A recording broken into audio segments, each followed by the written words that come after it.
दोस्तों, जय हिंद, जय भारत। मैं मदन लाल आज़ाद, संस्थापक संयोजक ठगी पीढ़ी जमाकर्ता परिवार और all India bike board taxi union, आज दिनांक 17 मई 2024 को आपके समक्ष प्रस्तुत हूँ राजधानी दिल्ली से। कुछ बड़ी खबरें, विशेष बातें आप सबको बताने के लिए, इसलिए मैं आप सबसे अनुरोध करूंगा कि पूरे वीडियो को ध्यान से सुन लें। जिन साथियों ने अभी तक हमारे YouTube चैनल को सब्सक्राइब नहीं किया है वो इसे सब्सक्राइब जरूर कर लें, ताकि आपको घर बैठे अपडेट मिलती रहे। मेरे इस वीडियो संदेश को ज़्यादा से ज़्यादा शेयर कर दें ताकि हम मिशन भुगतान को सफल बना सकें। लाइक और कमेंट भी अवश्य कर दें ताकि आपके मनोभाव और समस्याओं का हमको पता चल सके और ये मालूम पड़ सके कि आप चाहते क्या हैं। तो स्वागत है आप सबका आज के इस खास एपिसोड में। सबसे पहले मैं आपको बता दूं कि हमारा जो ठगी पीड़ित जमाकर्ता परिवार हरियाणा की यूनिट ने जो 19 मई 2024 को वहाँ के माननीय मुख्यमंत्री नायब सिंह सैनी साहब और पूर्व मुख्यमंत्री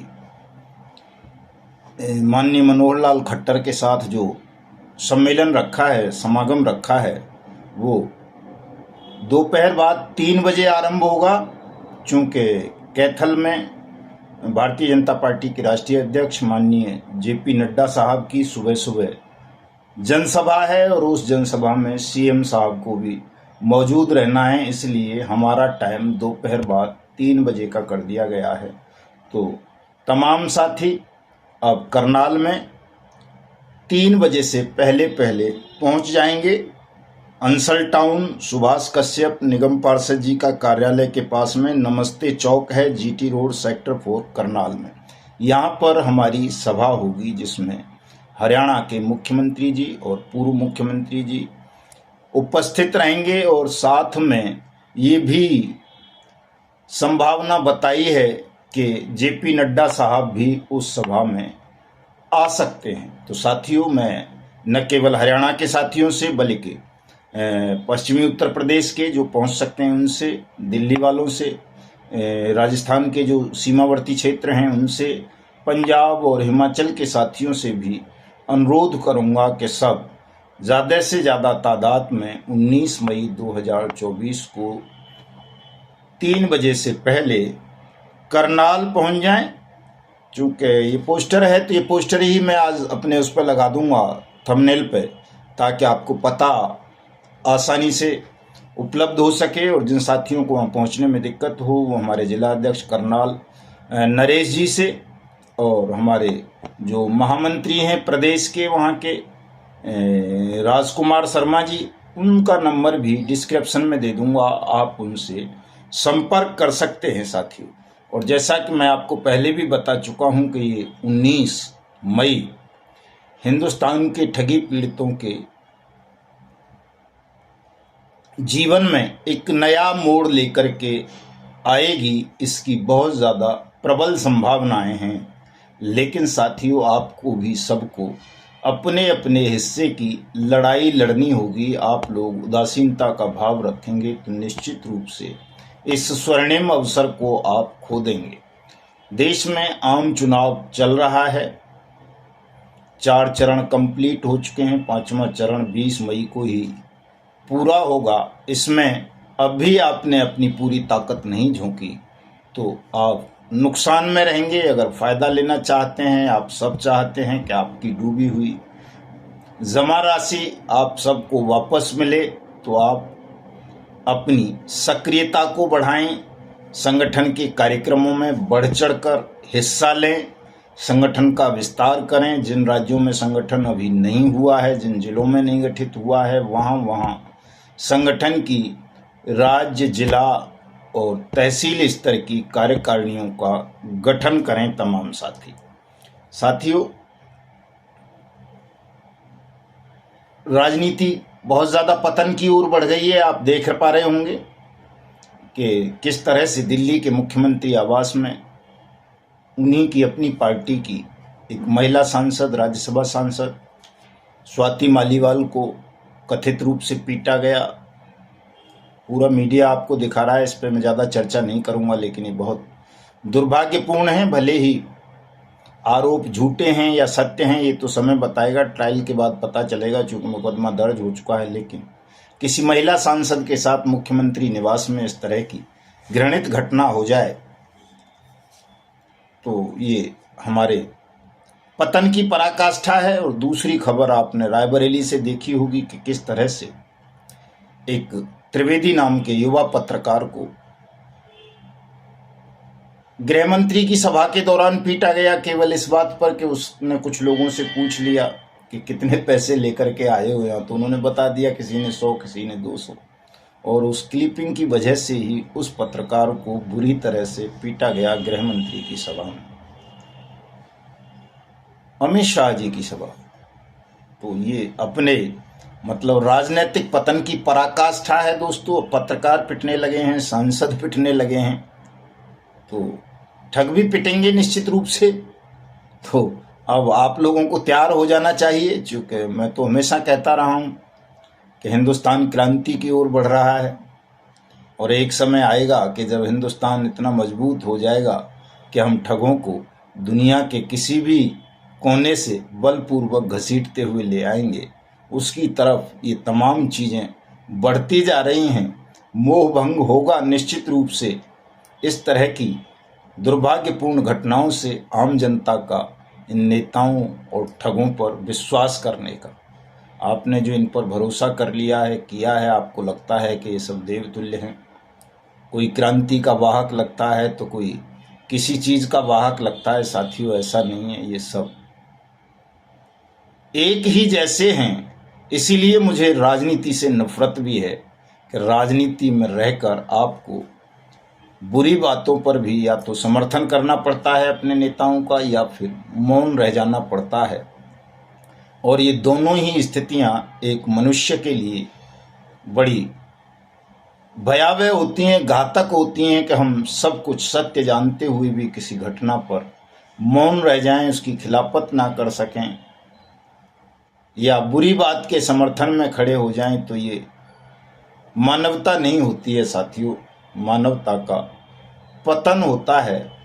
इसलिए मैं हमेशा बार बार कहता हूं कि अगर आपको कोई बदलाव लाना है, आमूलचूल परिवर्तन हिंदुस्तान की बेईमान व्यवस्था में लाना है, तो राजनीति से परे हटकर आपको एक बड़ा सामाजिक समूह, गैर राजनीतिक संगठन बनाने की आवश्यकता है, जिसके प्रभाव में, दबाव में आकर राजनीति में जो भी लोग जाएं, उनसे हमारा कोई लेना देना नहीं है, किसी पार्टी से विशेष लेना देना नहीं है।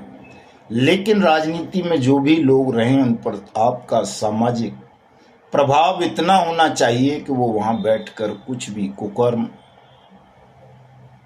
न कर सकें, कोई करप्शन ना कर सकें, किसी बेईमान को, अपराधी को बचा न सकें, चाहे वो उनका कितना ही सगा क्यों न हो।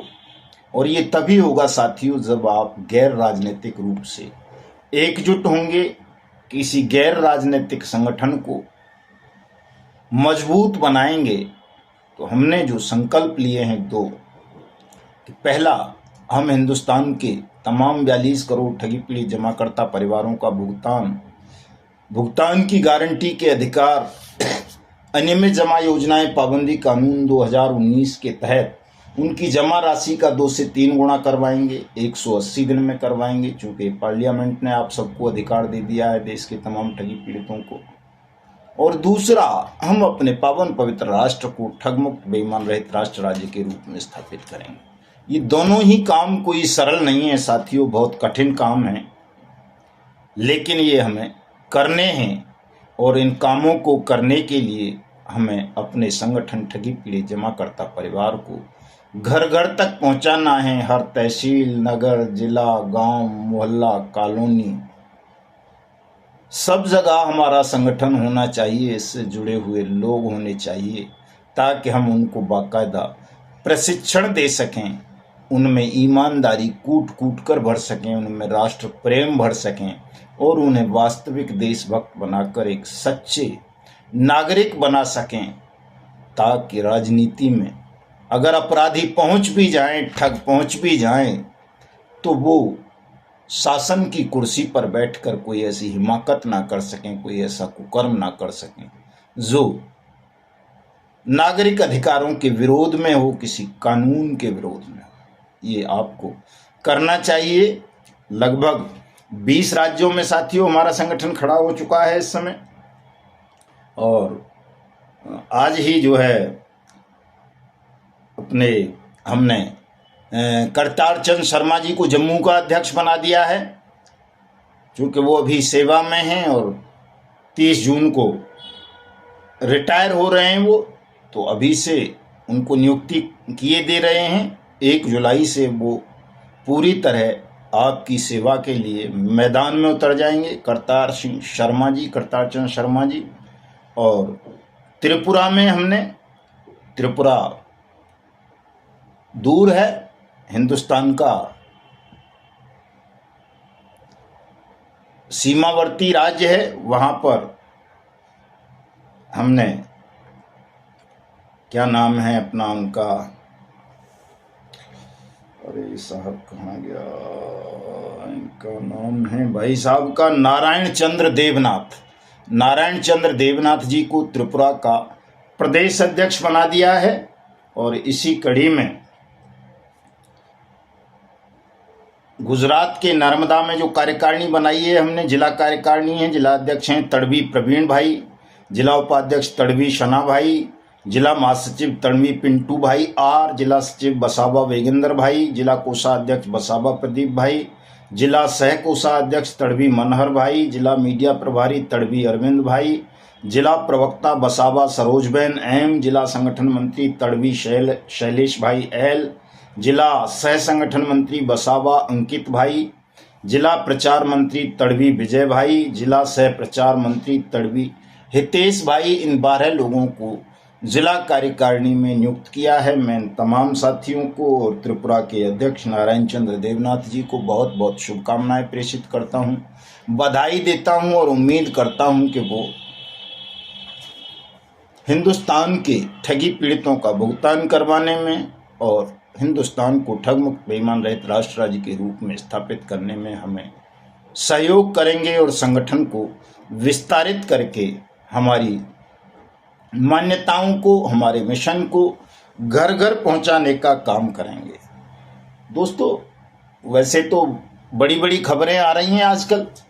स्वयं प्रधानमंत्री कह रहे हैं कि मैंने 17,000 करोड़ रुपए बांट दिए हैं, लोगों से लूटा हुआ धन उनको वापस कर दिया है, और 1.25 लाख करोड़ के लगभग और ईडी ने प्रॉपर्टीज और कैश जब्त कर रखा है, उसको भी बांटूंगा बहुत जल्दी। तो अच्छी बात है कि प्रधानमंत्री स्वयं गंभीर हैं, आपकी समस्या पर बात कर रहे हैं। विपक्ष के नेता भी आजकल खूब आपकी समस्या पर बात कर रहे हैं, चारों तरफ से अच्छी अच्छी खबरें आ रही हैं। सारा रिफंड पोर्टल पर भी बदलाव की खबरें आ रही हैं कि 5 लाख रुपए तक सारा के पीड़ितों का वापस होने लगेगा। लेकिन साथियों, इन तमाम चीज़ों के बीच हमारी जो लड़ाई है वो अनियमित जमा योजनाएं पाबंदी कानून 2019 के क्रियान्वयन की है। ये कानून ये कहता है कि आपका पैसा किसी भी कंपनी या क्रेडिट कोऑपरेटिव सोसाइटी, फर्म, निधि वगैरह में डूबा है तो आपकी जमा राशि का 2 से 3 गुना पैसा आपको 180 दिन में सरकार वापस करेगी। ये इस कानून में लिखा है, पार्लियामेंट ने लिखा है, सरकार ने इसको नोटिफाइड किया है साथियों। तो हमारी लड़ाई इसकी है कि इसको लागू किया जाए और तमाम चीज़ों को खत्म करके इस कानून के तहत जिला और तहसील स्तर पर भुगतान पटलों की स्थापना करके तमाम ठगी पीड़ितों के आवेदन लिए जाएं। सरकार इस कानून का प्रचार प्रसार करें और सबका पैसा 180 दिन में उनकी जमा राशि का 2 से 3 गुना वापस करें। साथियों, ये तभी होगा जब आप संगठन से जुड़ेंगे, संगठन को मजबूत करेंगे और सब अपनी पीड़ा को सामूहिक स्वर देंगे। अलग अलग लड़ाई, अलग अलग लॉलीपॉप जो आपको नेता या ठग थमा चुके हैं, उन लॉलीपॉपों को फेंकना पड़ेगा। केवल एक ही लॉलीपॉप आपको पकड़ना है और वो है बट्स एक्ट 2019। इसको आप पकड़ लोगे तो निश्चित रूप से आप सबका पैसा आपको वापस मिल जाएगा। इसलिए तमाम साथी इस कानून का और संगठन का प्रचार प्रसार करें, अपने सदस्यता अभियान को तेज करें ज़्यादा से ज़्यादा, और साथ साथ जिन राज्यों में, जिन जिलों में संगठन की कार्यकारिणी अभी गठित नहीं हुई है, वहाँ कार्यकारिणी बनाएं साथियों, ताकि हम पूरे देश भर में एक राष्ट्रव्यापी आंदोलन, सत्याग्रह, अभियान, मिशन भुगतान के लिए खड़ा कर सकें। उत्तर प्रदेश, छत्तीसगढ़, कर्नाटक, महाराष्ट्र, हरियाणा, दिल्ली, उत्तराखंड, झारखंड, बिहार, गुजरात, तेलंगाना, त्रिपुरा, पंजाब, हिमाचल, असम, मध्य प्रदेश, राजस्थान और आंध्र प्रदेश, तमिलनाडु और आपका क्या बोलते हैं उसको, केरल, इन तमाम राज्यों में हमारे संगठन के कार्यकर्ता मौजूद हैं, पदाधिकारी मौजूद हैं। तो ये 20 राज्य हो जाते हैं, बड़े राज्य तमाम समाहित हो चुके हैं। थोड़ा सा मेहनत और हम कर लेंगे तो देश में चारों तरफ हमारा संगठन होगा, और जब संगठन होगा तो सरकार किसी की भी आ जाए, कोई भी हो, किसकी ताकत होगी साथियों जो आपकी मांग को अनसुनी कर दे, आपका भुगतान ना करे। इसलिए पूरी ताकत झोंक दो इसी अभियान पर। तमाम साथी आइए, मिलते हैं 19 मई को करनाल में, और 5 जून 2024 को हम संगठन के प्रतिनिधियों का राष्ट्रीय सम्मेलन आयोजित कर रहे हैं। वो उत्तर प्रदेश के अलीगढ़ में आयोजित होगा, हमारे गांव में, हमारा जो मुख्यालय है संगठन का उसमें होगा। आप सबको उसमें भी आना है, तो करनाल आइए। पहले तो करनाल मिलते हैं, तमाम पदाधिकारी आ रहे हैं उसमें, हमारे राष्ट्रीय स्तर के तमाम पदाधिकारी मौजूद रहेंगे, हरियाणा के तमाम पदाधिकारी मौजूद रहेंगे, सभी जिलाध्यक्ष मौजूद रहेंगे, हमारे दूसरे राज्यों के पदाधिकारी भी वहाँ रहेंगे। तो एक बड़ी चर्चा वहाँ हो जाएगी और आगे की रणनीति तय कर लेंगे कि हमें कैसे क्या करना है। और उम्मीद करता हूँ कि अगर JP नड्डा साहब और मुख्यमंत्री जी के साथ हमारी वार्ता 19 मई को सार्थक रहती है, तो हम निश्चित रूप से उन्हें अनियमित जमा योजनाएं पाबंदी कानून 2019 का पाठ पढ़ा देंगे। और जब उन्हें पढ़ा देंगे तो ये बात हमारी माननीय प्रधानमंत्री जी तक भी पहुंच जाएगी, जो वो आजकल इंटरव्यू दे रहे हैं और बार बार भूल जाते हैं अनियमित जमा योजनाएं पाबंदी कानून 2019 का नाम, और ये कहने लगते हैं कि मैं वकीलों से कानूनी सलाह लूँगा कि कैसे इस पैसे को वापस किया जाए। तो किसी कानूनी सलाह की आवश्यकता नहीं है, ये कानून मोदी सरकार ने ही बनाया है, ये पहले से मौजूद है। इस कानून के द्वारा आप सबको भुगतान की गारंटी का अधिकार दिया गया है, इसमें किसी वकील की, किसी कोर्ट की आपको ज़रूरत नहीं है। ये बात हमें प्रधानमंत्री जी तक पहुंचानी है किसी भी मूल्य पर, ताकि वो इस कानून का नाम ठीक से ले सकें और आप सबको, आप सबका मेहनत का डूबा हुआ पैसा वापस कर सके। तो मिलते हैं कल। जय हिंद, जय भारत साथियों।